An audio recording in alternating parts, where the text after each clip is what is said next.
From scary dolls to assorted crucifixes and various other paraphernalia, the Warren Museum has a variety of items in their collection. My own personal interest in all things ooky and spooky started when I was researching the Annabelle doll way back in high school, back when it was a Raggedy Ann doll that not as many knew about. Now, while she doesn't make today's list, let me know in the comments if you folks out there would ever be interested in me talking about my personal creepy doll collection. For now, sit back and enjoy the top 5 demonic idols found in the Warren Occult Museum. In 5th place, we're starting with a lesser known artifact from the Warrens' home. What appears to the innocent eye as nothing but a long black spike, perhaps left over from a construction project of sorts, holds a history of sadness and evil doing. Being the oldest item listed today, its history dates back to its use in the 1700s. While the name of the witch it belonged to has been lost to time, the spike was originally used in a black mass ritual, in an attempt to summon Satan himself to this world. The witch we're speaking of had attempted to curse the stake over the course of her pregnancy, hoping that it would become strong enough to take the soul of her womb in exchange for the devil. During the ritual, she plunged the stake into the flesh as sacrifice, but while it strengthened her relationship with Satan, it did not succeed in bringing him to earth. The stake was passed down as a family heirloom, bringing a feeling of longing and sadness to any that held it, until it was finally acquired by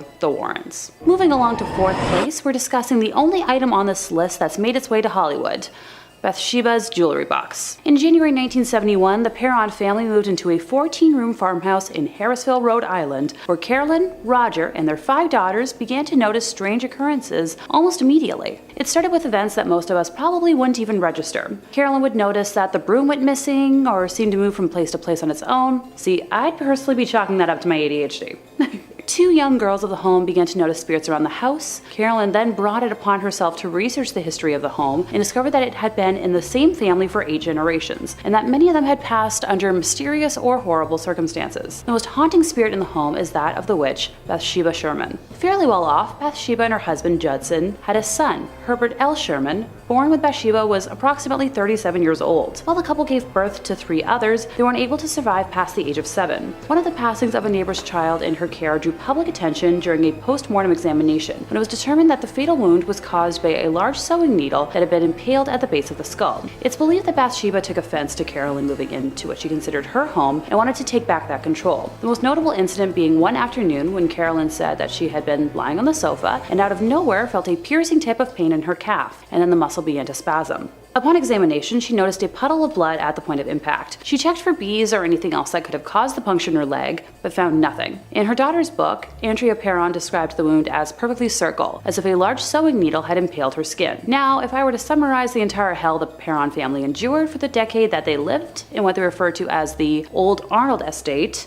we'd be here for an hour. But during one of the last instances where the Warrens were called in to help the ailing family, they removed the box from the home after thoroughly blessing it, believing that it was acting as a conduit for Bathsheba's demonic energy to affect the home.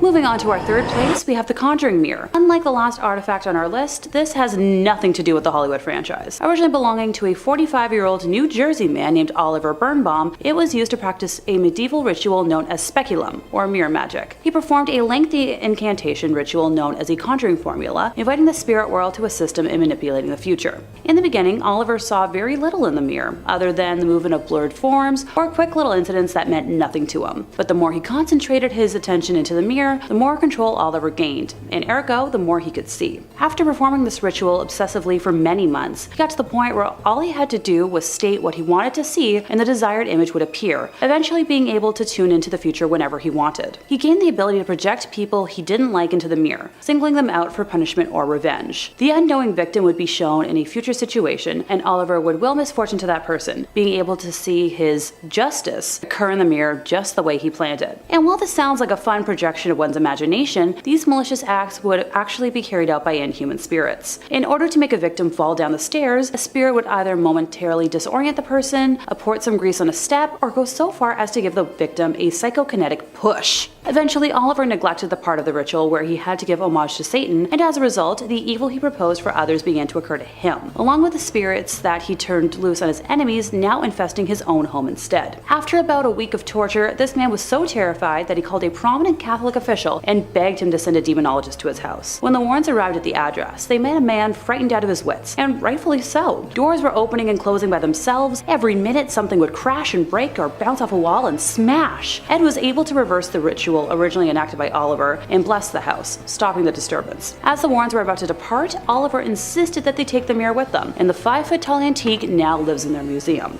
In second place, we have the black lace veil. Now, while I obviously love the idea of a cute gothy aesthetic, this is anything but. After one of their public lectures, Ed was conversing with a couple that had been in the audience, where the boy introduced himself as Alan and explained that he'd brought his girlfriend Lonnie to the lecture because he suspected that she'd been overtaken by some occult influence. He explained that when his girlfriend became angry, her features would change into something resembling a wolf, and then the voice of a different person would speak from inside of her. When Lorraine walked over to join the group, Lonnie experienced an episode of instantaneous possession and lurched out in an attempt to attack Lorraine. This incident terrified everyone in the vicinity, with the Warrens ending the audience chat session immediately, before Ed escorted the couple to an offstage room, but Lorraine stayed outside. In the backstage room, the girl was fully under possession, breathing heavily, and her facial features had transformed into the wolf-like appearance the boy had talked about. After about 10 minutes, the possession passed, and Lonnie was lucid enough to explain dealing with memory loss, along with losing hours and days of her life over the last 3 months, a symptom that is common in possession. She went on to share her background. She was a girl wealthy enough to buy whatever she wanted, but money can't always buy love. Originally, her now boyfriend Alan had refused all of her advances and bribery attempts at becoming hers, and she had resorted to visiting a store prominent in selling tools to help with witchcraft, purchasing there a book on the black arts, and later that night performing a ritual for acquiring lovers. This ritual involved, you guessed it, the black lace veil, on top of which she placed a crown of goat horns before renouncing God and her baptism, along with swearing allegiance to Satan, finishing the ritual by washing down the vow with a cup of animal life force. You know,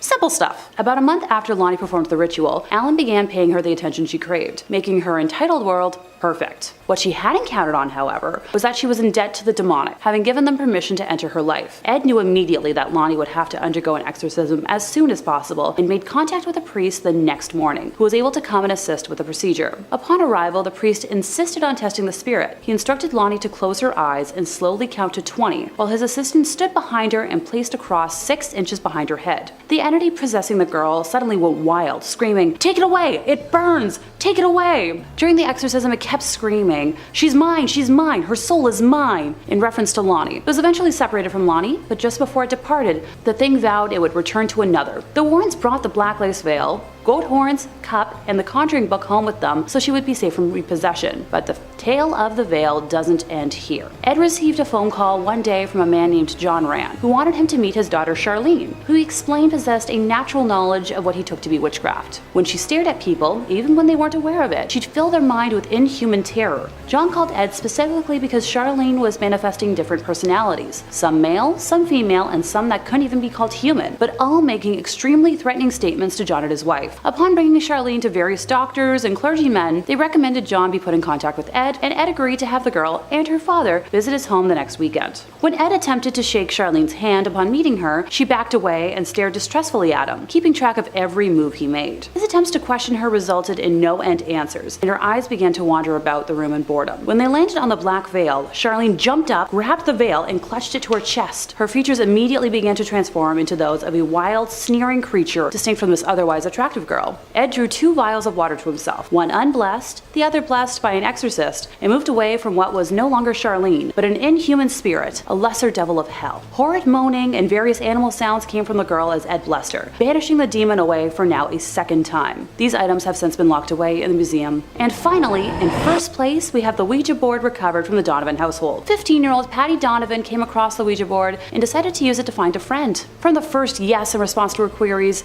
Patty was hooked. She spent months falling in love with a spirit she believed to be in love with her, telling it intimacies about her everyday life. After about a year of telling all of her secrets to the board, Patty had become emotionally dependent on the spirit, asking it one night to reveal her future. During the very long session, it laid out a scenario of Patty's life for the next 6 years, providing specific details, right down to the date of the birth of her first child and the fact that she would have a total of 3 children by 1978. All information that would eventually prove true. Being as dependent as she was, on the evening of March 2nd, Patty now pleaded for the spirit to manifest. The next morning, Theodore Donovan found the spark plug wires pulled out of his car, the rubber hoses unfastened, and the fan belt cut out when he was attempting to start his vehicle. Not much later, Patty attempted to start her car. It was discovered later that the internal engine had been completely disassembled. That week, other incidents of apparent vandalism occurred around the Donovan house. Foundation shrubs were yanked out of the ground, roots and all. On the roof, a 6-foot cast iron pipe, which held electrical wires, was found bent at a 90-degree angle. On Friday, March 8th, Ted marked one flat on the kitchen calendar. No sooner did Patty get her car back from the shop than one of her other tires lost air. The next day, Saturday, her father made the same entry on the calendar, although this time it seemed the tire had been cut with a knife. In the meantime, Patty could no longer raise her invisible boyfriend on the Ouija board. Night after night, she tried to communicate, but the planchette would simply slide over to goodbye. She had no idea that her ethereal beau had actually manifested in the form of a supernatural vandal. By the second week of March, material damage to the house and cars had become so troublesome that Ted had complained to the police. When they arrived, he pointed out the destruction done to the garden plants and shrubs, the exterior of the house, and the apparent intrusion into a locked garage to puncture the tires and tear engines apart. Before leaving, the policeman assured Ted that they'd keep an eye on the property during night patrols. Later that second week, after work, Ted and his wife Ellen were sitting in the kitchen with their son Brian when all three heard something smash against a wall somewhere inside the house. Cautiously moving to investigate, they found a gaping 18-inch hole in the plasterboard wall in Brian's room. Just as upsetting was the fact that the jagged edges of the plasterboard were pointing inwards, with the blow coming from inside the walls. Listening in the dark that night, Ted heard the sound of a board being pried loose, but after checking the entire house thoroughly, found no loose boards. The house was further plagued by loud noises every night that only escalated in frequency and volume, along with further unexplainable damage to the walls. On April 1st, furniture began to levitate,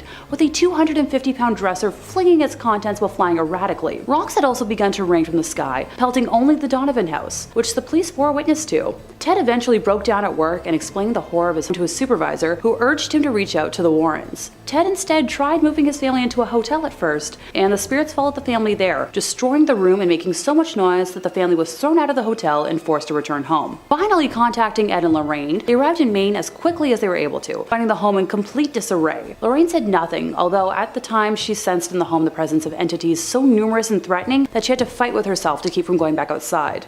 After a lengthy tour of the house, Ed and Lorraine conducted an interview with the entire family, where Patty's history with the Ouija board was revealed. The Warrens then contacted the Catholic Church to begin the process for an exorcism to be granted, which sadly took a month. The family experienced many more unexplainable horrors during that time. Oh, let me know in the comments if you'd like me to go through their entire story in another video. After the exorcism took place on May 2nd, the family was finally free of the demonic torment, but left with over $5,000 in damages to their home, which would be over $30,000 in today's money. And now that I'm wishing I lived for my old cross necklace in my jewelry box this morning, that's the end of our list. Honestly, with all of the artifacts the Warrens have collected over the years and the details they've shared with the public, it was a struggle to narrow it down for today. Let me know in the comments if I should share more, and don't forget to like, subscribe, and hit the bell for more demonic content. Now, if you wanted to go to the world's foremost collection of haunted relics and cursed objects, there's probably no storeroom full of curses more than the legendary collection of the Warrens' Haunted Museum of Souvenirs. Now, like I said just a second ago, the museum is currently closed as of the writing of this video, but they are trying to reopen soon. You know, cross your fingers. But in the meantime, you can take a digital tour, as this footage posted by the Warrens' son-in-law, Tony Spera, shows Mr. Warren giving a guided tour of some of the more unique haunted artifacts resting in the Connecticut garage. Now, the full video, definitely worth a watch if you're a big fan of the Warrens, since it's as close as you'll be able to get to walking around the museum these days. It's a full half-hour long of old Ed going into grand detail and recounting some stories about some of their more notable and famous cases. Shoutouts include the witch Hannah Cranna, an old Connecticut legend, or the conjuring mirror, which might sound like it has something to do with the movie, but very confusingly refers to a case where someone used this mirror in a ritual to try and summon a demon, a different demon. Ed talks briefly on some of their many cursed dolls and toys, such as a dinosaur from the Devil Made Me Do It case and film, and of course, no visit to the Warrens Museum would exclude Annabelle. She's the star attraction of the place, probably what keeps the lights on for so long. She's shown under a tight lock and key, and Ed goes over the history of how they brought her in, and he touches briefly on the containment protocol for her, how she has to always be locked up in a storage box behind glass, surrounded by rosary beads and doused in holy water in an effort to keep the vile spirits tucked away. A small question: if a spirit is so powerful and malevolent that it's got this unspeakable ancient evil that attacks humans, wouldn't it be stronger than a pane of glass? Wouldn't it be stronger than a thin little thing of glass? I guess it's a doll, but I didn't think the solution to ultimate evil was to just put like a fence around it. That's what you do when like a dog is getting into stuff that you don't want them to get into. You just fence them out a bit in the backyard. Dogs, haunted dolls. Okay.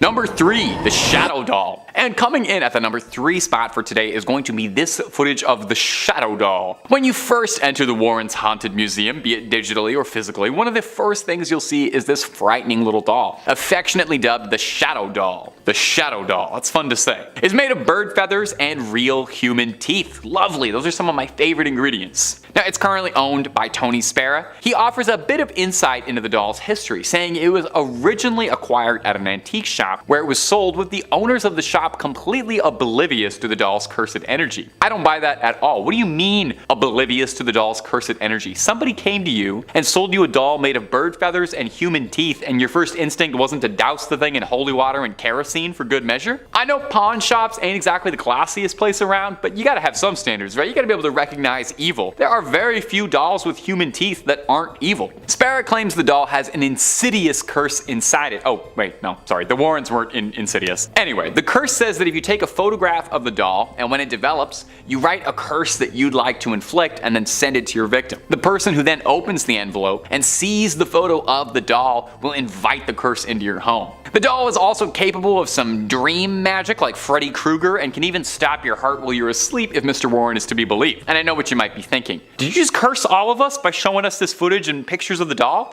No, of course not. I toss a salt circle around the camera before I film anything just to make sure no residual curses pass through the internet. I will say though, I have heard some pretty credible rumors that you're more susceptible to be cursed if you don't like, comment, and subscribe after watching a video, so I honestly would say on the safe side of things, you should do that. And on another side note, having done a lot of research on the pair of these two, I cannot stress how many haunted dolls and toys these people had. They had like the world's scariest Toys R Us in their backyard. Number 2, Scotland City under the city. Now, the Warrens' investigations didn't just take them on cross-country road trips to the United States. The Warrens visited a ghost in almost every state they claim, and then some. The Warrens' quest saw them traveling all over the globe in an effort to uncover truth and combat evil wherever it was found. In this recently uncovered footage, we can see a unique perspective from Lorraine digging underground in the secret vaults beneath Edinburgh. Under the ground is a series of large, cavernous vaults that were once used as a storage space for merchants, but when abandoned became home to Edinburgh's poorest,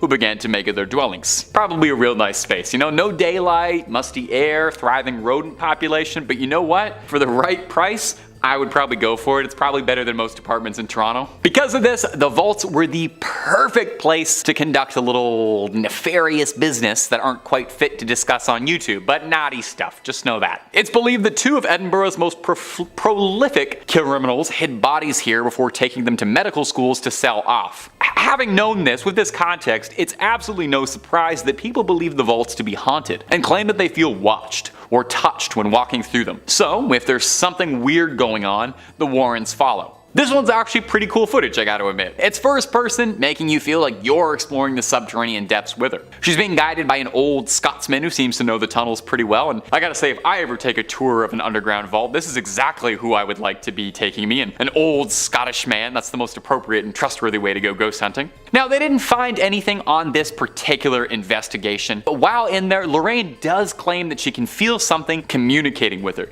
Could it be spirits from long ago reaching out to Lorraine Warren, who claimed she had an extrasensory gift? Or maybe it was just kind of cold down there. And number 1, an exorcism. To some, the ultimate dream would be getting to ride up in the front seat with Warrens on one of their cases, getting to experience the paranormal firsthand under the tutelage of those who claim to have battled it their whole lives. It would be like if Obi-Wan Kenobi asked you if you want to go on an adventure with him. It'd be awesome. Well, hey, some people, they get to live their dreams every day. Like me, my dream was to stand in front of a camera and endlessly talk about ghosts and goblins, and it really is just the best. But a YouTuber by the name of Haley Reese got to live her dream when she met Tony Spera, the husband of Judy Warren, the daughter of the family, and Lorraine Warren, a bit before she passed away. She got blessed with a look into some never-before-seen footage of the pair of demonologists conducting fieldwork, namely an exorcism. Now, the person in the video has been blurred out to protect their safety, as, you know, it's one thing to be possessed by a demon, but doxing, whole other. We see Lorraine and Tony both fiercely conducting an exorcism,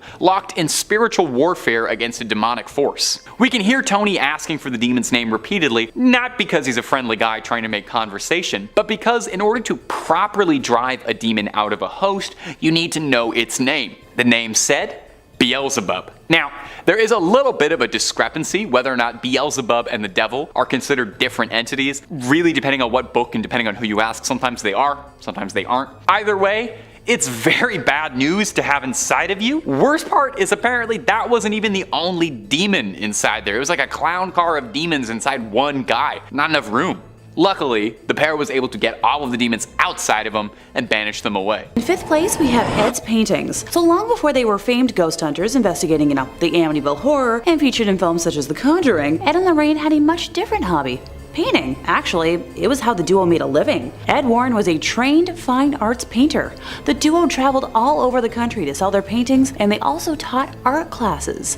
The couple used Ed's paintings as a way to gain entry into houses they wanted to investigate. They would research houses they believed to be haunted, and then drive to the house. After Ed painted the house in question, he would then hand the painting to Lorraine, who would go up, knock on the door, and offer the homeowners the painting, which would usually turn into a conversation about the property and the hauntings. This process was how their investigative career began. Ed became known for his barn door art, painting tranquil winter scenes on stained pine, which was all the rage for adorning the wood grain halls of any home in the late 60s, and apparently these paintings are now quite rare. Many of his paintings that have been photographed feature different haunted houses, and examples of his art and calligraphy style are displayed throughout the museum. In 4th place, we have black magic masks. These fall under the practice of tulpa, which is a concept in theosophy, mysticism, and the paranormal, of a materialized thought form, typically in human form such as an imaginary friend or being that is created through spiritual practice and intense concentration. In simpler English, the masks act as a representation of the practice, which is a form of mysticism that involves creating sentient and autonomous beings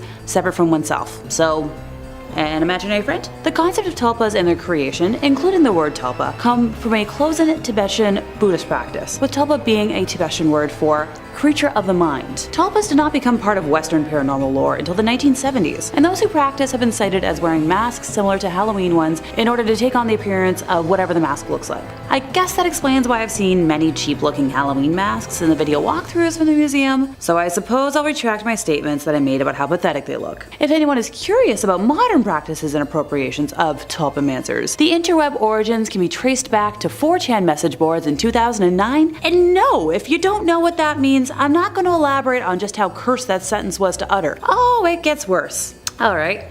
The communities gained popularity when adult fans of My Little Pony started discussing tulpas of characters from the Friendship is Magic television series.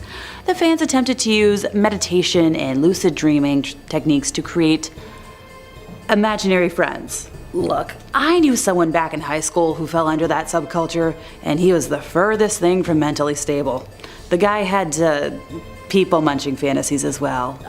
Time to move on before I get nightmares again. In 3rd place, we have a satanic idol. So this story began in 1991 when a deer hunter was walking through the woods in Connecticut, close to where Ed and Lorraine resided.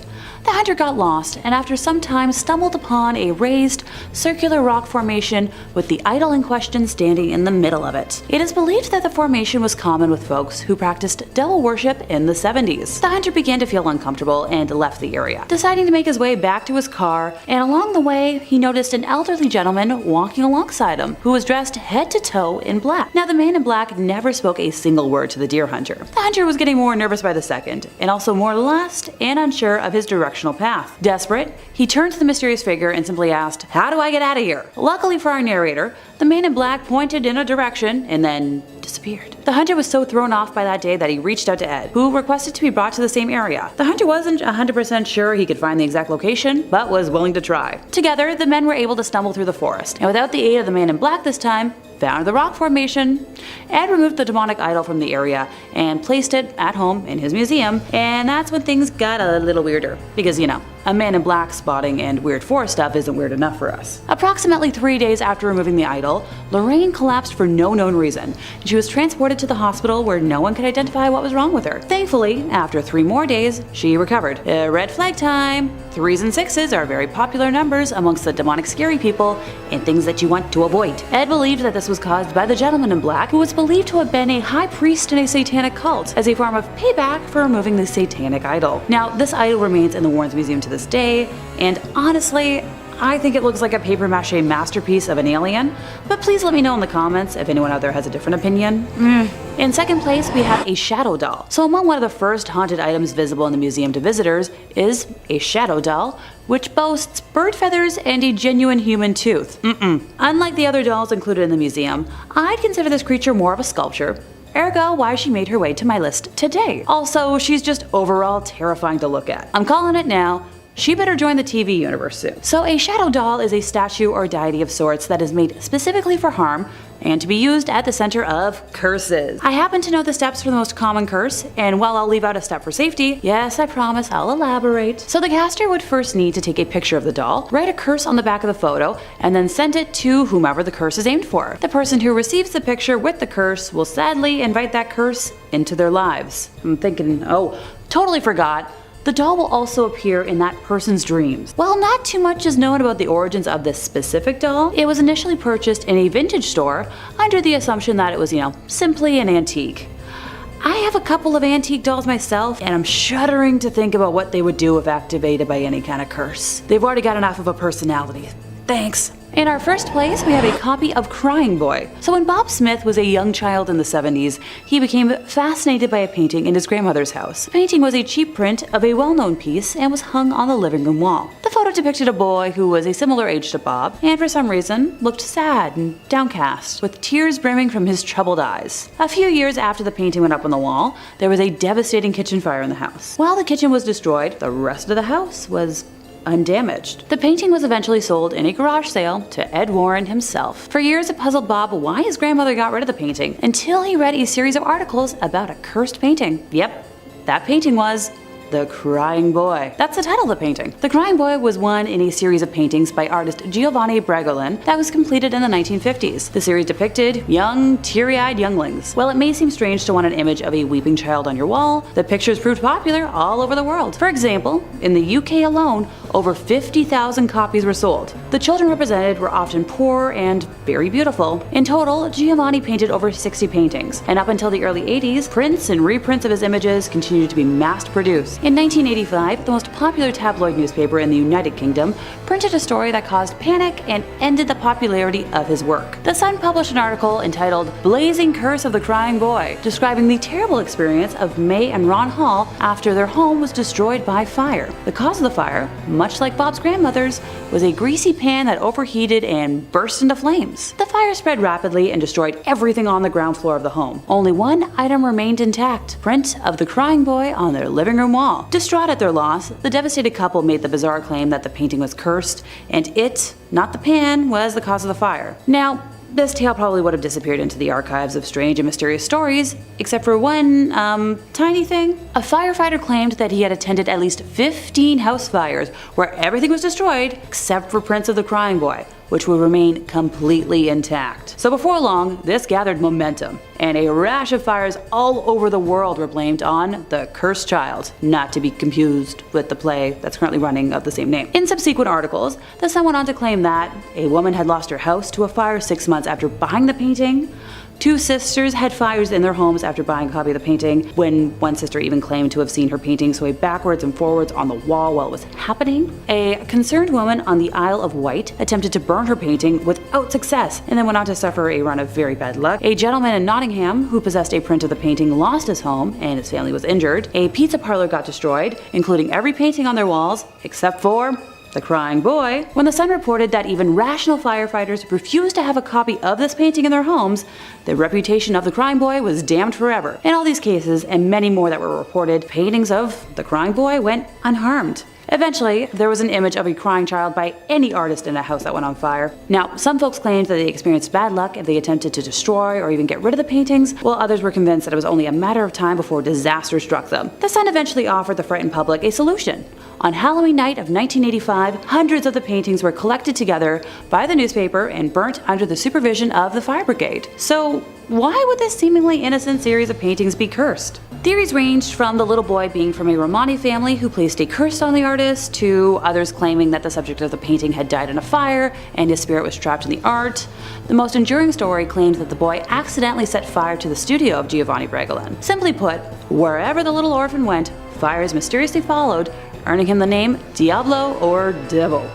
In 5th place, we have a satanic idol. This story began in 1991 when a deer hunter was walking through the woods in Connecticut, close to where Ed and Lorraine resided. The hunter got lost and after some time stumbled upon a raised, circular rock formation with the idol in question standing in the middle of it. It is believed that the formation was common with folks who practiced devil worship in the 70s. The hunter began to feel uncomfortable and left the area, deciding to make his way back to his car, and along the way he noticed an elderly gentleman walking alongside him who was dressed in head-to-toe black. The man in black never spoke a single word to the deer hunter. Now the hunter was getting more nervous by the second, and also more lost and unsure of his directional path. Desperate, he turned to the mysterious figure and simply asked, "How do I get out of here?" Luckily for our narrator, the man in black pointed in a direction and then disappeared. The hunter was so thrown off by that day that he reached out to Ed, who requested to be brought to the same area. Now the hunter wasn't 100% sure he could find the exact location, but was willing to try. Together, the two men were able to stumble through the forest, and without the aid of the man in black this time, found the rock fountain. Ed removed the demonic idol from the area and placed it in the museum, and that's when things got a little weirder. Approximately 3 days after removing the idol, Lorraine collapsed for no known reason, and she was transported to the hospital where no one could identify what was wrong with her. Thankfully, after 3 more days, she recovered. Now Ed believed that this was caused by the gentleman in black, who was believed to have been a high priest in a satanic cult, as a form of payback for removing the satanic idol. In 4th place, we have a conjuring book. So one night, after returning home from a night out with Ed, Lorraine was reviewing the calls left on the answering machine when she found one from a distraught woman who introduced herself as a Mrs. Sandy Foster, who nervously described a very distressing situation and begged the Warrens to return her call. So even though it was like 12:40 in the morning, Lorraine immediately tried to call her back, and while the phone rang continuously,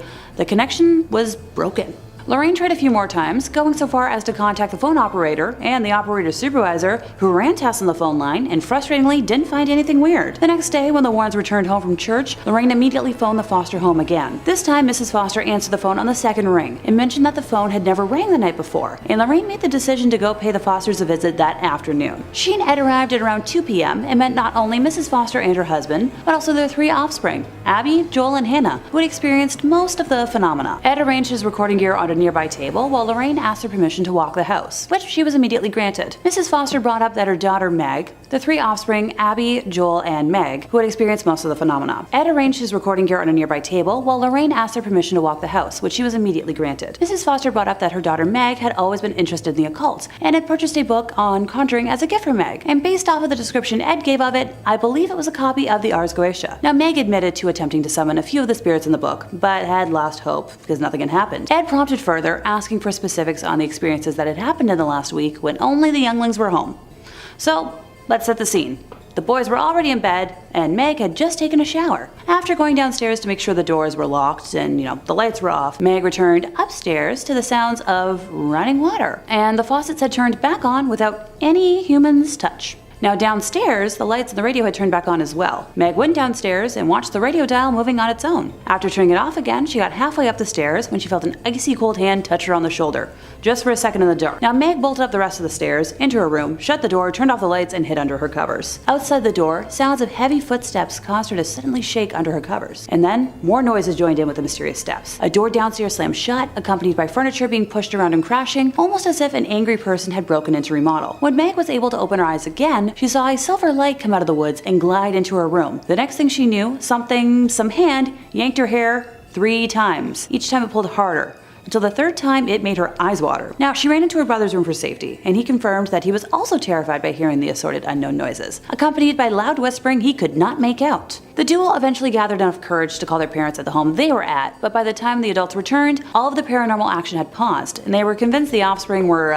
making it up. On the second occasion, everything that happened was almost the same as the first, but this time they involved the family dog, who was snarling at something that no one could see. Now Joel remembered it as strange because the dog was deaf and could barely hear noise. So when the Warrens were hiding in a bedroom on this occasion, instead of a silver figure, they saw a dark purplish cloud that they were unable to look at directly. So Lorraine at this point had returned and reported that she had experienced an inhuman presence throughout the home and asked Meg if she possessed, black conjuring candles in her room. And when she responded yes, Ed told the family that he and Lorraine can handle everything, but they should maybe head out for a drive while it was happening, for safety. Ed and Lorraine got to work the moment the Fosters left, determined to discover the true nature of the spirit's presence in order to dispel it. For provocation purposes, Ed used a crucifix and holy water, scattering the water at all 4 points of the cellar floor, and saying aloud, "In the name of Jesus Christ, I command all spirits, whether human or diabolical, to leave this dwelling and never return." On the first floor, Ed repeated the same procedure in each of the rooms. This process, known to any exorcist as binding, requires the infesting spirit to either show itself or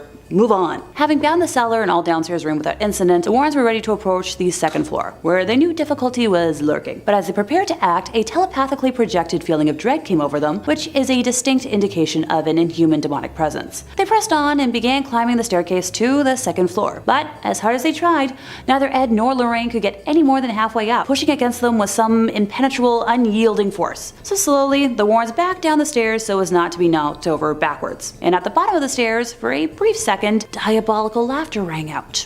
So, annoyed, Ed threw more holy water on the stairs, which caused the pressure to diminish enough to let them reach the top. They were able to bind almost all the rooms without incident, saving Meg's for last. Ed swung the door wide open, and he and Lorraine immediately felt the need to take a step back from the horrible sense of misery emanating from the room. With a steely composure, Ed walked into the room, cross in hand. Though no physical presence was there to be seen, the bedroom was freezing cold. One last time, Ed threw holy water in all 4 corners of the room, commanding, "Give us some sign of departure or an exorcism will be conducted here this very day." Almost instantly, the morbid sense of misery began to drain away, and the temperature in the room gradually returned to normal. So Meg's bedroom did contain those black conjuring candles, occult vestments, and books containing the rites for rituals of all sorts. Ed placed the items in the gal's trash basket, set them out in the hallway, and then sealed the room by reading a prescribed prayer of sanctification. He brought them back to his home for safekeeping, and that's one copy of the Ars Goetia I have no need to read. Thank you. See? I've told y'all, don't summon beings! In third place, we have a shadow doll. Among one of the first haunted items visible to those who visit the Warren Occult Museum is a shadow doll, which boasts bird feathers and a genuine human tooth, and she's just overall terrifying to look at. I'm calling it now,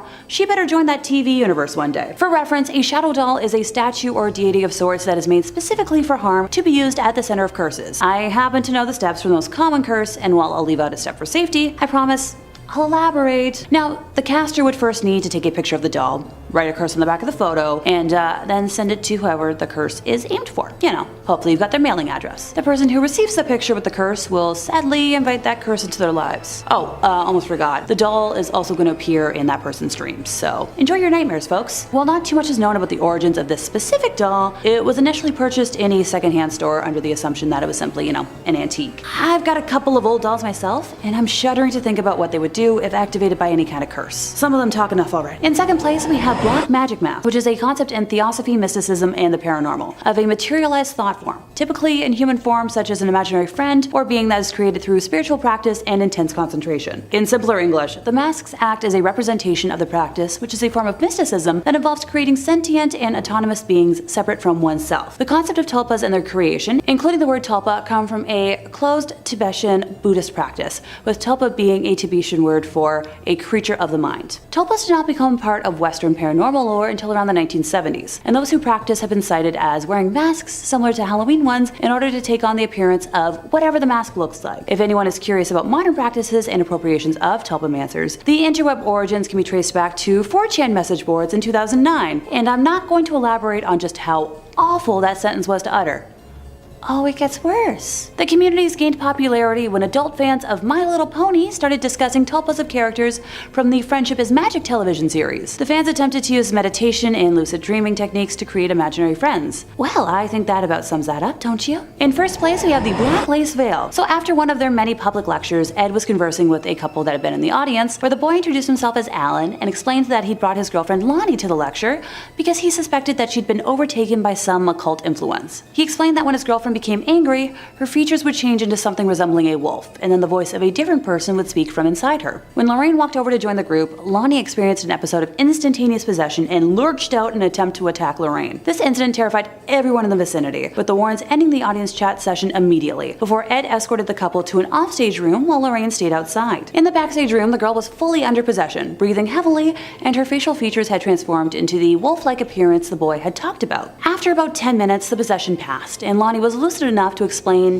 dealing with memory loss, along with losing hours and days of her life over the last 3 months, which is a symptom common in possession. She went on to share that originally her now boyfriend, Alan, had refused all of her advances and bribery attempts at becoming hers, and she had resorted to visiting a store prominent in selling tools to help with witchcraft, purchasing there a book on the black arts, and later that night performing a ritual for acquiring lovers. This ritual involved, you guessed it, the black lace veil, on top of which she placed a crown of goat horns before renouncing God in her baptism, along with swearing allegiance to Satan, finishing the ritual by washing down the vow with a cup of animal scarlet elixir. About a month after Lonnie performed the ritual, Alan began paying her the attention she craved, making her entitled world perfect. What she hadn't counted on, however, was that she was now in debt to the demonic, having given them permission to enter her life. Ed knew immediately that Lonnie would have to undergo an exorcism as soon as possible, and made contact with a priest the next morning, who was able to come assist with the procedure. Upon arrival, the priest insisted on testing the spirit, so he instructed Lonnie to close her eyes and slowly count to 20, while his assistant stood behind her and placed a cross around 6 inches behind her head. The entity possessing the girl suddenly went wild, screaming, "Take it away! It burns!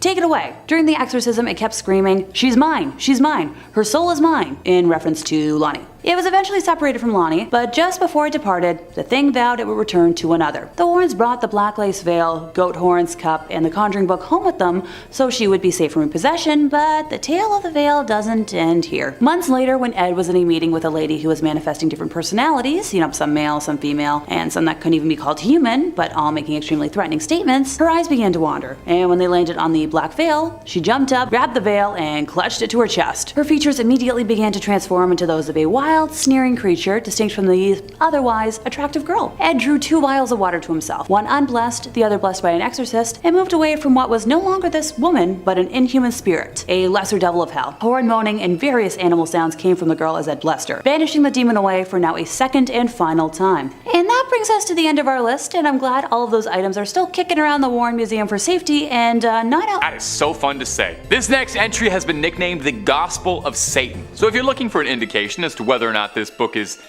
evil, there you go. They had to put that on a sticker, put it on the cover right next to the Oprah's Book Club recommendation. This book is said to have originally been written by a man possessed by the devil sometime in the 16th century. It's an infamous occult text and is said to contain dark incantations, spells and rituals, tools on how to force demons to do one's bidding, and even some instructions for a little necromancy 101 for fledgling dead raisers. It's not all brimstone and hellfire though. There are also reports on how to make pacts with spirits for personal gain, rituals to win the lottery, talk to ghosts, make yourself invisible, and even adorably, how to win love. Never heard of a demon working to help someone fall in love. Now all that sounds cool, definitely. I know I would love to have like a little skeleton minion who could help me with chores, maybe be like my little buddy. I love playing a necromancer in Skyrim, but these things don't really work out if you don't know what you're doing. Take a look at Full Metal Alchemist, that didn't work, they didn't know what they were doing. Even opening this book is considered equivalent to selling your soul to the devil. Soon as you crack the spine, it's like signing the contract. Because of the book's nefarious reputation, the original copy of the manuscript has been sealed away inside the Vatican's secret archives, and not currently available to the public. So I don't think whatever they're listing on Amazon as the Grand Grimoire for $10 is the real Grand Grimoire. Number 2, the Voynich manuscript. The Voynich manuscript has got to be one of my favorite stories of a mysterious manuscript ever. I guess that's why I put it at number 2. Unlike a lot of entries on this list, it's actually very easy to come across a digital copy of the Voynich manuscript. It's available to read online. The only trouble is reading it honestly probably won't do you a lick of good, since it's written in a language no one has ever heard of and there's no record of it ever having existed. Yale University has the entire thing up and available online if you're feeling confident enough that you can take a crack at it and feel like banging your head against a brick wall for a few hours. The book is a handwritten, hand-illustrated codex of 240 pages of pure mystery, featuring gorgeous illustrations and typography, and what the book is about is your guess is as good as mine, honestly.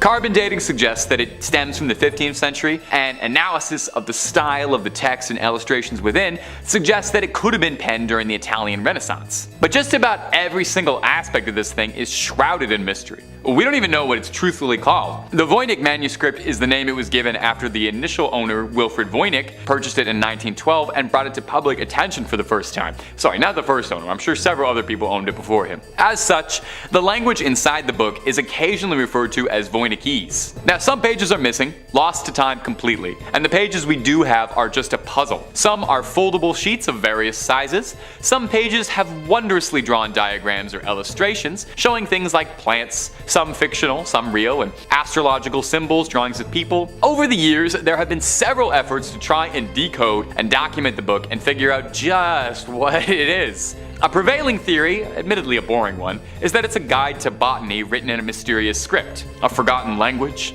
an uncrackable code, an incredibly convoluted hoax. Of course, with any good mystery, there are some wild theories. Some say the Voynich manuscript could be written from an extraterrestrial gifted to humanity, or written in demonic script perhaps, or that biblical language that we were mentioning in the book Gigas a few points ago. Like I said, it's available online, so I leave this up to you. If you manage to crack it, let us know down below in the comments. We're all clamoring for it. And number 1, the Codex Gigas. When it comes to cursed and demonic books, the Codex Gigas is one of the biggest ones around. Like, literally. Codex Gigas translates to giant book, which isn't exactly a scary name. When you see the size of this behemoth, it starts to make a little bit more sense. This thing is massive.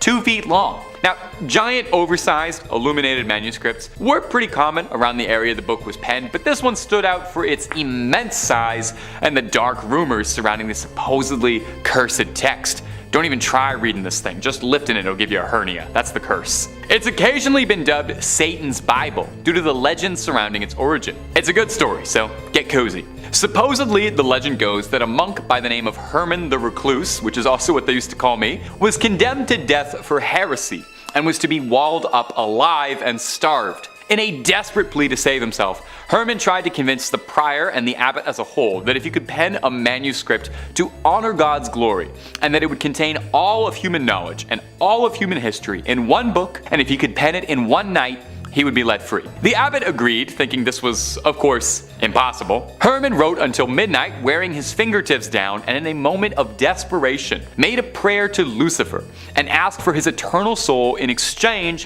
for the book's completion in order to repent for his sins. I totally get it. You know, I gotta be honest, I have done some pretty nutso stuff trying to make sure my scripts get in time for deadline. Haven't quite sold my soul to the devil yet. I usually just rail Red Bulls, but I'd probably make a similar deal under a similar deadline. Now, I don't want to poke any holes in Herman's logic here, but I will say maybe selling your soul to the devil is part of the reason you got into this mess in the first place, because that does sound a little bit like heresy, but it's not my place to judge. I'm not an archdeacon. A variation of the legend states that Herman worked for years on the manuscript, day and night, but still was unable to complete it in his lifetime and asked for the devil's assistance. Anyway, no matter the story, the legend states that Satan signed the Bible with a particularly terrifying illustration of himself. I mean, take a look at it, it's horrifying looking. The book contains a birth of information. Like they said, it was supposed to be everything humanity had attained up to that point in one big book. These days, the Codex Gigas is preserved in the Natural Museum in Sweden, where you can admire the penmanship of Herman the Recluse and his ghost author Satan. In the profession. Honestly, before today, I never really dug too much into the personal lives of Ed and Lorraine Warren, preferring to focus my interest on their professional work, and only really knowing about their daughter Judy from the rare time they mentioned her in one of their books, and her husband because of all the rare footage he's publicized since Ed and Lorraine's death. Outside of the Hollywood romanticizing, which I promise I'll touch on eventually, how did Ed and Lorraine actually fall into this line of work? So Lorraine was 9 when she first saw auras. She thought everyone saw them, but found out quickly otherwise when she brought it up at her Catholic school, when she compared the lights surrounding the Mother Superior and Sister Joseph, and was told immediately to never talk of what she saw ever again, learning to, hide her gifts or joke it off. Ed, on the other hand, grew up in a haunted house. He'd look into closets and see faces, one specifically of an old lady. The temperature in his room would drop and he would hear footsteps and heavy breathing. When he brought it up to his father, he was told that, there's a logical explanation for everything, and just leave it at that. So they both did their very best to try and ignore their gifts, wanting to live normal lives, but the universe drew them together and had different plans. Ed had a near-death experience while serving in the Navy during World War II when the ship he was on collided with an oil tanker in the North Atlantic. A fire erupted and all of the men on the ship had to jump overboard. As Ed was in the icy water, he prayed for help and was soon rescued, believing it to be from cosmic interference. So after that experience, he returned home and asked Lorraine to marry him, and they got married almost immediately. After the war, Ed took up a profession as a fine arts painter, with the duo traveling from fair to fair to sell their wares, and eventually this became helpful during the beginnings of their work. They would research houses they believed to be haunted, and then, go to that house. After Ed would paint the domicile, he would hand the painting to Lorraine, who would knock on the door and offer the homeowners the painting as, their ticket into the house. Once she struck up a conversation with the homeowner, they would learn more about the property and hauntings, if there were hauntings, that is. At one house, which already had, some local notoriety as a supernatural hotspot, Lorraine went into spontaneous trance and claimed that this is where she learned not to fear death. I thought there was more to that. In fourth place, we have the White Lady hoax. Just so we all have the same context going into this, the White Lady is the name of the ghost that haunts the Union Cemetery in Easton, Connecticut. So most locals believe her to be the ghost of Harriet Seeley, whose young son passed shortly after being born, with Harriet herself passing soon after. Legend believes she may have died in hopes of finding her son, and still wanders their final resting place searching him out. Other folks believe the White Lady is the ghost of a woman from the 1940s who killed her husband and later herself and is, doomed to wander the graveyard. Her physical description is the one thing that remains consistent. She is a young woman wearing a white dress with dark hair. So, me if I was wearing white, which will never happen here. I promise you that. It seems as if she enjoys scaring the daylights out of the living, which, once again, my kind of gal. Many who have witnessed her believe that they have almost hit her with their vehicle, only to find no trace of her once they pull over. Others claim they have often seen her hovering slightly above the ground around the cemetery, going back and forth amongst different gravestones. Now, Ed Warren was obsessed with her and has gone on record as being, determined to capture footage of her on film. Once he was able to do so, he kept the tape for himself. Yeah, he hoarded that tape like it held the secrets to the universe, or, like he was the US government with all the proof they have of alien life. He allowed a select few people to view it while, it was being held in his personal archives, and none were ever allowed to further analyze it on their own time. I'm raising an eyebrow right now in suspicion. And once again, if I had a red flag, I'd be waving it right here. So, since the passing of both Ed and Lorraine, their son-in-law, Tony Spera, has released the footage in its entirety to YouTube. The tape shows an apparent white human figure moving behind some tombstones. Similar to videos of UFOs, Bigfoot and the Loch Ness Monster, the figure is at that perfect distance and resolution so a shape can be seen, but we don't have any details that could lead to a definitive identification. A woman named Judith Penny, who I will discuss in more detail later, has said she helped Ed maintain his reputation as a ghost hunter. So what does that mean? So when he claimed to have captured the White Lady on tape in the summer of 1990, after camping out in the graveyard for a week, allegedly, Judith was the mystical being spotted on tape, masking herself with a white sheet. In third place, we have Catholicism as an undercurrent. This is probably the only thing that has always bugged me, and while it might be less of like a secret in the gotcha sense, allow me to explain. Hauntings Ed and Lorraine spoke about were caused by people who refused to conform to traditional family values. Only people who submitted to the patriarchy and the church could be safe in their eyes. Their 1980 book, The Demonologist, kind of explains it all. That Ouija boards would get you haunted, but so would reading books about witchcraft, owning an image of a non-Christian deity, or attending conscious raising groups. The horror in Amityville was supposedly aggravated when the unlucky homeowners engaged in the unholy pagan practice of, meditation. Addiction, depression, and disobedient children were all satanic. Hate, rage, despair, misery, drunkenness, and a sense of worthlessness will attract the demonic in a snap, according to Ed. One story in The Demonologist centers on a young woman who succumbed to evil after being fornicated with against her will. I do own this book, and I remember that not sitting super well with me. It was essential not just to stick with the status quo, but to be satisfied, with Ed going on record as saying, that a happy home is one's best defense, and even the most powerful exorcism will be effective only if you keep up an emotional atmosphere that does not attract such entities. And while I do believe this to an extent, not so far as Ed does. That atmosphere would involve going to church, by the way, saying that once a week was a good start. Yeah, I don't go to church. When you really think about it, the Warrens' entire basis of work kind of relied on victim blaming, evil that could, only happen to people who were already evil themselves. So personally, I don't agree with this whatsoever. Bad things do happen to good people, and not just because they don't follow Catholicism doesn't make someone evil. If you don't see what I'm seeing, allow another quote from Ed to help clarify things. People who do negative or patently unnatural things are essentially doing the devil's work for him and actually attract negative spirits to their side. Ed Warren was the homophobic brand of Catholic. Yes, I'm fully aware that not all Catholics observe this, and while most do not, Ed fell under that specific strain that sadly does. As a queer gal who didn't fully learn this until today, it kind of broke my heart that people who were so open to helping others and the unknown could be so close-minded. In second place, we have fraudulent items in their museum. So Ed and Lorraine were investigating numerous cases from the 1950s until they passed, right? And they founded like a whole society devoted to the research and investigation of the paranormal in 1952. Not to forget their entire museum attached to their home dedicated to objects from their cases. So, explain to me how their website only has 10 public case files, and why so much from the museum looks like leftovers from a spirit Halloween. Doesn't anyone else find it pretty suspicious that we only get details from the really big news cases, while artifacts from other lesser cases are barely a footnote and have no story or witnesses attached? So in one corner of the Warren Occult Museum is the skin of a tiger that is said to have killed 33 people in India while possessed by a demonic spirit. But yet, when I try to research this were-tiger, I find no account of any reportings in history about such a case, outside of, their quotes, or any offers from Ed and Lorraine to go into detail about any events leading to how it came into their possession. Seriously, take a look at some of this stuff.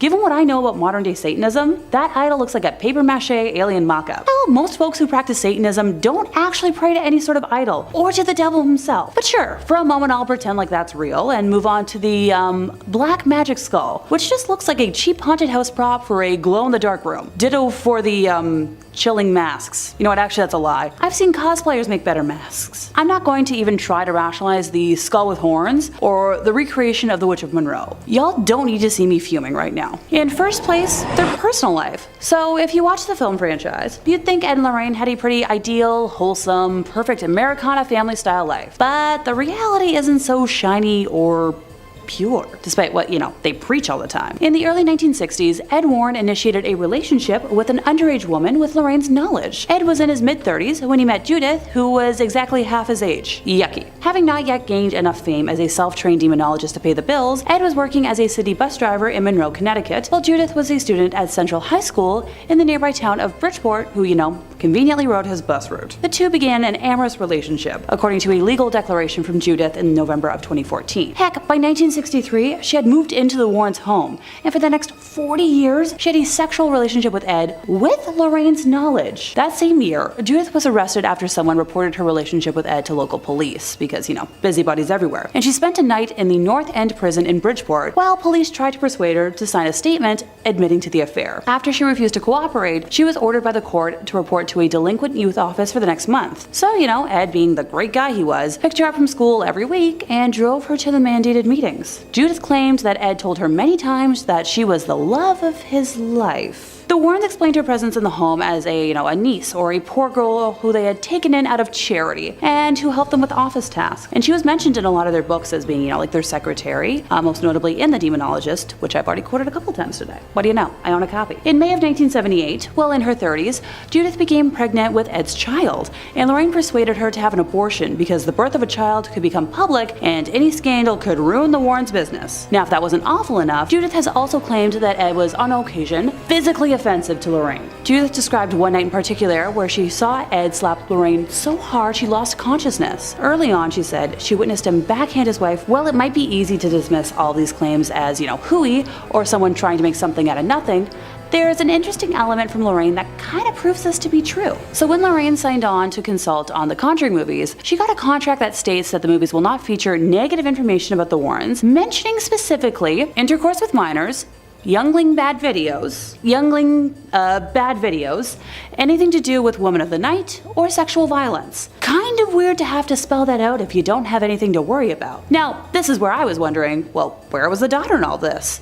Judy is still very much alive. What does she have to say about it? She spent most of her years living with her grandma and not her parents, claiming that it was because her parents were always traveling, so it was the easier and safer option. Her parents told her that they took Judith Penny in so she could have a place to stay and watch their house. But their daughter could have helped watch the house if she lived with them. Just saying. In 5th place, we have a cursed wallet. So this tale begins in October of 1972 when an officer at the United States Military Academy contacted the Warrens a day before they were scheduled to present a lecture to the cadets there, informing them that a curious security problem had arisen and could they possibly help? Now obviously they said yes, or else we wouldn't be talking right now.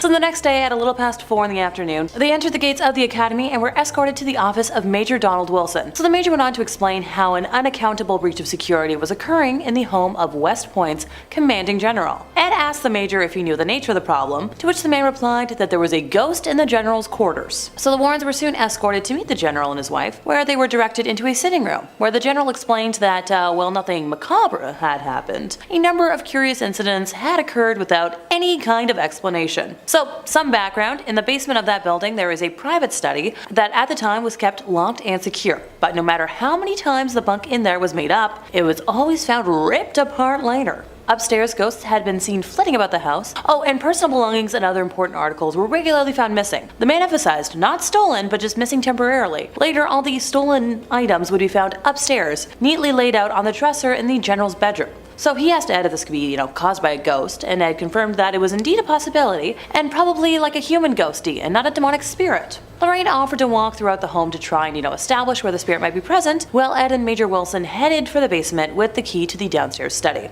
As usual, the bunk was torn apart as though someone had been sleeping in it, while nothing else was disturbed. So while Lorraine did her walk through the house, she picked up impressions of the powerful individuals who had spent time in the home in many years over the years, but hardly any sense of a mischievous spirit. She offered to enter a trance state later that evening, after the presentation, to attempt to contact the spirit, and the group, was like, alright, you do you, let's try this. So much later that night, after the events of the day, the group made its way upstairs to the MacArthur bedroom. All lights were turned off but one, and Lorraine closed her eyes. She described seeing a black man wearing a dark uniform with no markings who was overtaken with a sense of fear, guilt, and lack of acceptance. He told her that he'd been accused of killing and his cell was in the basement, but the army had exonerated him of that crime. He was very sorry and could not hold his sorrow any longer. He told her that his name was Greer and, spelled it out clearly for Lorraine, and she was able to convince him to pass over into the light. So after she exited her trance, Lorraine gave a complete description of the man and said at the end that he had simply vanished, and mentioned that he had left his wallet in that downstairs bunker. So the general is adamant that based on the uniform Lorraine had described, no black men had served at West Point during that time. But, he mentioned he would look into it and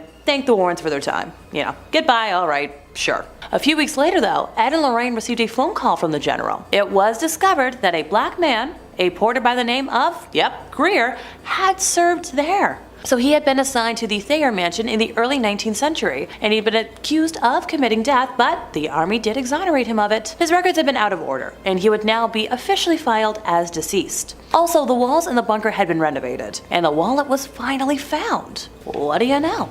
The army offered to mail it to the Warrens just to be safe, and it has stayed in their museum ever since. In 4th place, we have the Snedeker family rosary beads. And as you might expect, this true story begins in the witching hour, in the wee small hours of the morning. Because if rosary beads aren't scary enough. One night, very late at night, Ed and Lorraine were contacted by this family who had just moved into a house on Meriden Avenue in Southington. Specifically, the mother of the family unit and a niece who came to stay with the family were on the phone. And, so originally what they found and bought was a big and seemingly welcoming home. But what they didn't know when they bought it was that it was a former funeral home. Oh, and fun fact, the morticians at the funeral home were allegedly involved in necrophilia, or performing sex acts with corpses. And what used to be the showroom for the coffins was now where the younglings were. And just down the hall from that was the place where the bodies were prepared for viewing.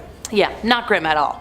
So the boys were the first to start talking about things they had seen and experienced, saying they were absolutely terrified, and the parents, chastised them at first for it, but the boys were so scared they started sleeping on the floor in the living room. Among the sounds they would hear were the sound of chains pulling the coffins upstairs, and there were no more coffins in the house. So the woman who called the Warrens were terrified, with the niece in a small bedroom in the back of the house and the covers on her bed were levitating around her like there was like a fan blowing them around. Lorraine said while the mother was on the phone with her, even more bizarre events started happening. So remember those rosary beads? Yeah, she had them in her hand, and while she was speaking, the beads were actually being pulled apart and falling to the floor. Lorraine and Ed went over the next morning with the family's parish priest, and a blessing the house seemed to do absolutely nothing to calm things down. And that's when the Warrens decided to call the bishop's office. So the church eventually sent an exorcist, which seemed to like sort of do the trick, but not before one last hurrah from whatever the heck was believed to be haunting the house, because demons don't like to give up without a fight. There was this huge tree in front of the house, and half the tree, with no wind, broke off and fell on the property. The family moved the heck out of Dodge a short time later, and Ed and Lorraine kept the rosary beads that had been pulled apart, because if a demonic spirit can touch a Catholic relic, that means it's been infested with something absolutely awful, and they didn't want to risk the beads spreading throughout the world and causing even more damage.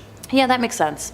In third place, we have a long black spike. So what appears to the innocent eye is like nothing but like a fence stake, perhaps left over from a construction project of sorts, actually holds a history of sadness and evildoing. Being the oldest item listed today, its history dates back to its use in like the 1700s. While the name of the witch it belonged to has been lost to time, the spike was originally used in a black mass ritual in an attempt to summon Satan himself to this world. The witch we're speaking of had attempted to curse the stake over the course of her pregnancy, hoping that it would become strong enough to take the soul of her womb in exchange for the devil. During the ritual, she plunged the stake into the flesh as sacrifice, but while it strengthened her relationship with Satan, it did not succeed in bringing him to earth. The stake was passed down as a family heirloom, bringing a feeling of longing and sadness to any that held it until it was finally acquired by the Warrens. Knowing that the museum is technically closed, I worry if any vandals break in, the damage they could do with something that looks so unassuming, but it's so dangerous.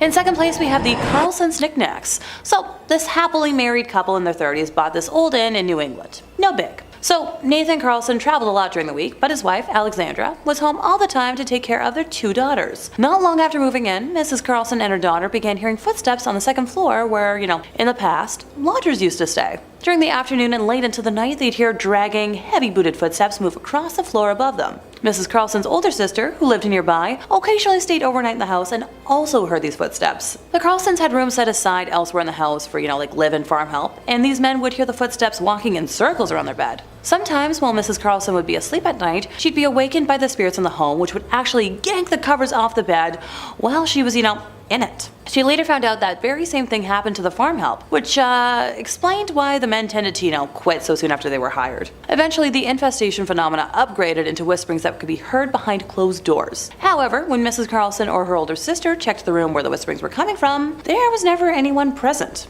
Although these spirits projected words that were often audible enough to be heard, the woman could never quite identify the language that was being used. And as time went on, the harassment continued. After the missus would straighten up the house, knickknacks and other little items would never be quite where she left them. Outside the house at night, lights would be seen in the attic, although there was no electricity up there. While painting a room one day, the heat was suddenly drawn away, and Mrs. Carlson felt a hand touch her shoulder. She said she became so angry that she threw the paintbrush in the direction where she believed the entity to be, and told it out loud, "I don't know who you are or what you want, but you're not gonna get me." Oh yeah, real smart. But this phenomenon went on almost daily, since this infestation had occurred in the house a long time ago. Exact date unknown. Both the kitchen and the bathroom water faucets would suddenly turn themselves on, full force at the same time. And on occasion, Mrs. Carlson would hear 3 knocks at the front door, which, that's a sign of an inhuman presence. But whenever she'd go to the door, there would be nobody there. On the second floor, a visitor reported seeing a snake on the window ledge after hearing 3 taps on the window, yet there was no nearby tree the reptile could have climbed. Ew, snakes, nope. Oh, it gets worse. While living in the house, the Carlsons had another spawn.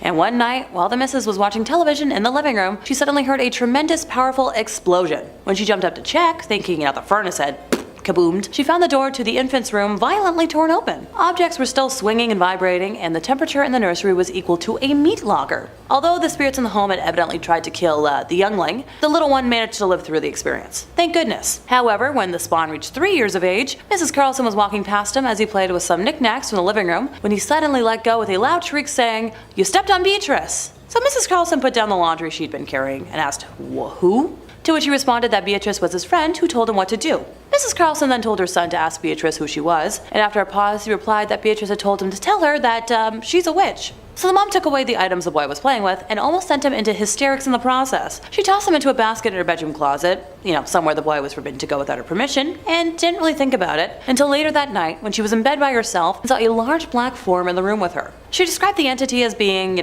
blacker than the blackest night, moving slowly around the room, freezing her with fright. I swear I'm not a poet.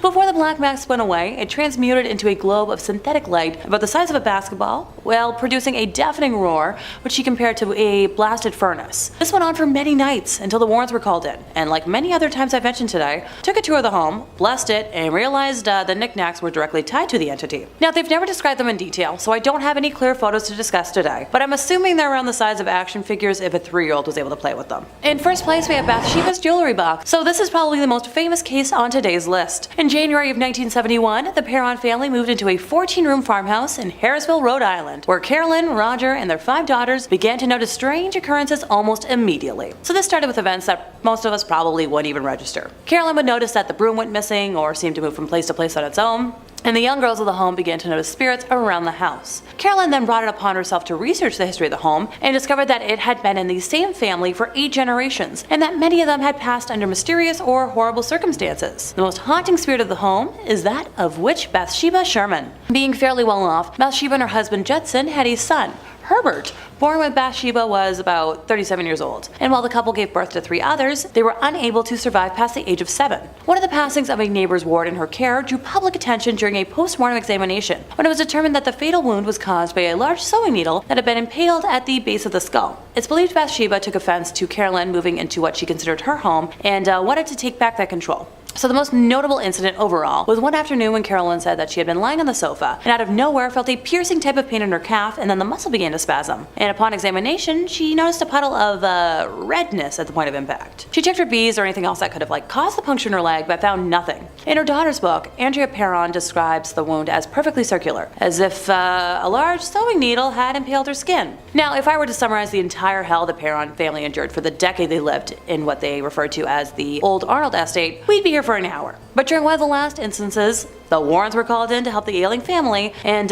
they removed a box from the home after thoroughly blessing it, believing that it was acting as a conduit for Bathsheba's demonic energy to affect the home, this being the jewelry box. 5. The White Lady Ghost. Among the Warrens' storied career of demonology was a peculiar case involving a local Connecticut legend, the White Lady Ghost of Union Cemetery. Whoosh, that's a doozy of a title. Can you just shorten that down? Just like a Union Cemetery Ghost? There you go. 3 words. Anyway.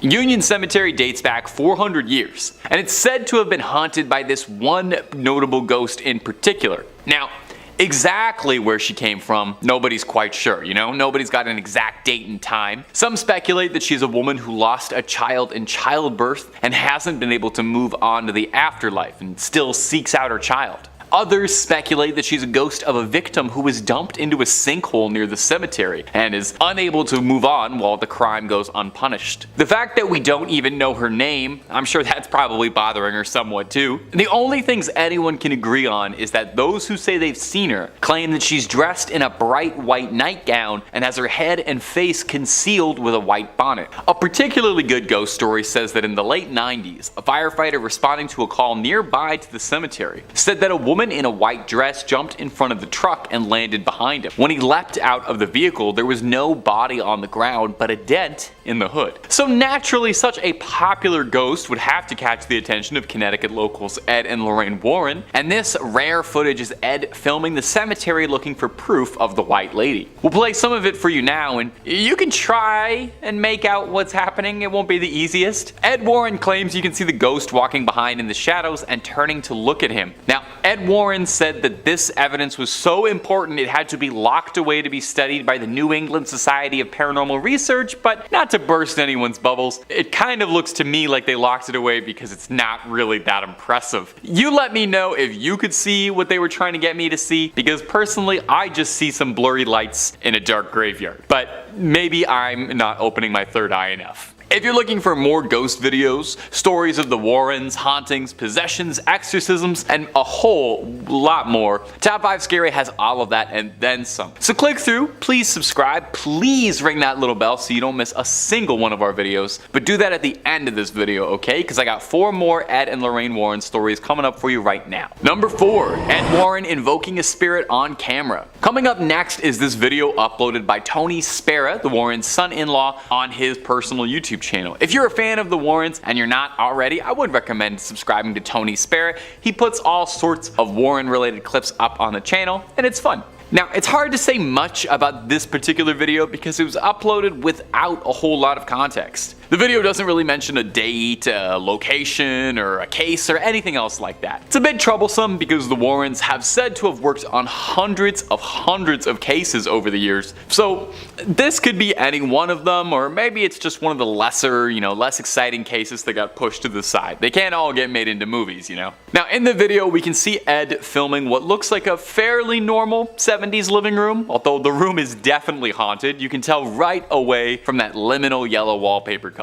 You can hear Ed Warren yelling out the name of Jesus Christ in an attempt to provoke the spirit into appearing. It's said that during an exorcism, to get a spirit or a demon or a ghost to reveal itself, you need to invoke the name of Jesus Christ, put a little fear of God into him. After about a minute of some serious invoking, it seems like Ed is finally getting through to the spirit because we see the table and chairs slide across the ground as if they're being pushed backwards by some incredible invisible force. Now, we don't really see anything more exciting or spiritual than the chairs and tables getting pushed, but that's pretty exciting nonetheless. There's not a ton of footage from the Warrens while they were, working the field, so it's pretty exciting to see whenever we get opportunities like this though. Of course, I do hear you saying this could just be faked. So is this the footage of a ghost caught on camera, or is this nothing more than a faked video to drum up some attention back in the day, like an original CGI hoax video on TikTok? Number 3, driveway alien. Ed and Lorraine Warren got involved in all sorts of things. It's said that they've tussled with vampires,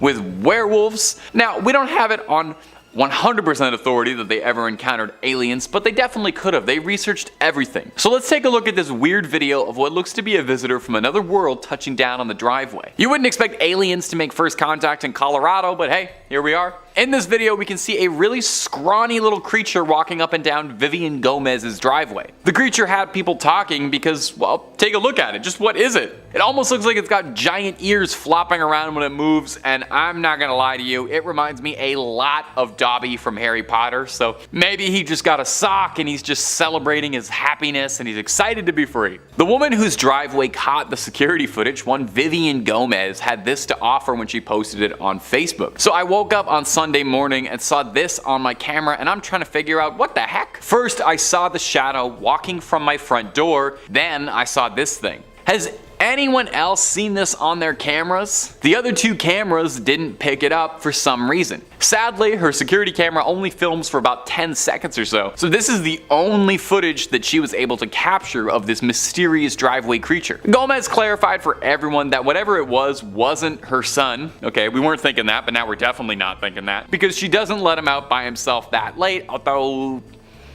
that opens up a lot of questions. She saw something strange running around her driveway at night and considered the possibility that that might be her son. Like I said, I'm pretty sure the most likely possibility is that this is a freed house elf excited for the future, or a very confused alien. Could be an alien that just touched down. Maybe a Terminator traveling through time. That's why it looked naked. Gang, you let me know what you think what this mystery monster could have been down below. Number 2, Jarin. Coming up next is a clip out of India that went viral last year and captured the attention of paranormal enthusiasts, alien hunters, and skeptics alike. I like when you can get everybody all in together and like that. You see something weird on camera, we're like, is this an alien? Is this a ghost? Is this a demon? I'm not sure, but let's all take a look at it. A strange humanoid-like figure was spotted walking across the road in India, confusing everybody. Whatever it was filmed walking alone steadily on a bridge at night in Jharkhand in eastern India, staggering around through the night. Now the thing looks human, and my brain initially is like, yeah, that's a human. But the more you look at it, the more you start to wonder if maybe, just maybe, this might have crawled out of something. This creature is gangly, and it has these long arms and long pale white skin and very skinny, and it looks like something out of Silent Hill.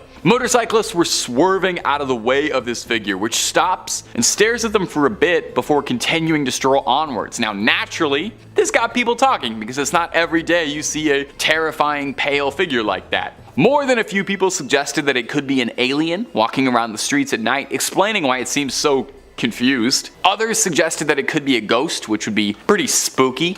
I would say it does seem like it's physically present. It seems like it's physically on the road, so I'm not 100% that it's a ghost. And finally, there's the realists, who have suggested that this could just be someone who had a long night and is lost and on all the substances right now, just trying to get a good night's sleep. As far as I know, no one has cracked this case, certainly not Ed and Lorraine Warren, so we may never have a satisfying answer. And number 1, the Buddhist exorcism. It wasn't just the United States where Ed and Lorraine Warren worked on their cases. If there was a call for it, the Warrens would do their best to answer. Plus, I don't know, I feel like if you only hunt ghosts in one country, then you're missing out on just so many good demons and ghosts out there. If you're a fan of the channel, and I hope you are, then you know by now just how many amazing, interesting regional monsters, myths, and cryptids there are all over the world. You can spend your whole life battling demons, but have you ever gone toe-to-toe with an Oni or a yokai, something like that? Well, maybe that's why the Warrens decided to take a trip out to Japan in the early 2000s. Maybe they wanted a vacation and a change of pace, or maybe they were looking to challenge themselves. They set out to Japan to investigate these allegedly haunted tunnels, where a number of people were reported to have died in. Ed was a World War II Navy veteran and had spent a lot of time around Japan and was fascinated in their culture and the things that he had seen while stationed there. Of course,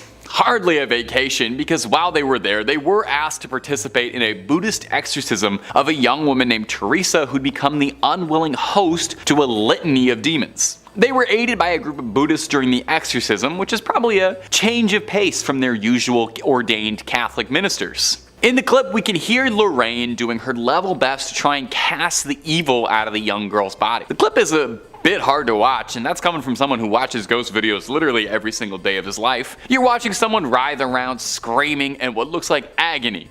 But hey, luckily they were being tended to by the experts. Ed and Lorraine Warren spoke very highly of the Buddhist monks helping them as well, saying they were cut from a different cloth. I'm not sure if that's a pun or not. I feel too, if they ever start running out of ideas for the Conjuring movies, they should definitely start sending the Warrens international. Conjuring in Japan, I already feel like that's a good premise for a movie. Or maybe, and bear with me here, the Conjuring movies should get way more wild. We already know they're only based on true stories, they're not real stories, so just have them fighting Godzilla or whatever. I would love to see Ed and Lorraine Warren try and exorcise Godzilla. You let me know who you'd love to see Ed and Lorraine go toe-to-toe against. I'd want to see what they could do with Freddy Krueger too.